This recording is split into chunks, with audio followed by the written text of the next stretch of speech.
प्रथम ओडिशार मुख्यमंत्री गजपति कृष्णचंद्र देव,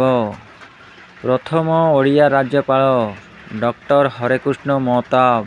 प्रथम ओडिया ग्रेजुएट उत्कल गौरव मधुसूदन दास, प्रथम ओडिया डाक्तर डॉक्टर सुरेंद्र नारायण आचार्य, प्रथम ओडिया इंजीनियर माधव चंद्र पट्टनायक, प्रथम ओडिया वकील उत्कल गौरव मधुसूदन दास, प्रथम ओडिया कवि आदिकवि सारला दास, हाईकोर्टर प्रथम विचारपति श्रीजुक्त वीरकिशोर दास, प्रथम ओडिया बारिस्टर विश्वनाथ दास, प्रथम ओडिया आईसीएस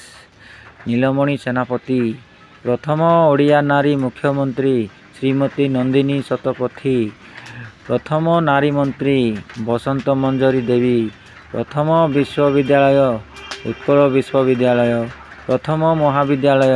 रेभेन्सा कॉलेज, प्रथम आकाशवाणी केंद्र कटक, प्रथम सिनेमा हॉल सीताराम विलास टॉकीज ब्रह्मपुर, प्रथम बंदर चांदबाली, प्रथम संवादपत्र उत्कल दीपिका, प्रथम ओडिया चलचित्र सीता विवाह, प्रथम भारतीय ओडिया क्रिकेट खेलाली देवाशीष महांती। आउ थोड़े एमिटी वीडियो देखिबा पाई सब्सक्राइब करंतु।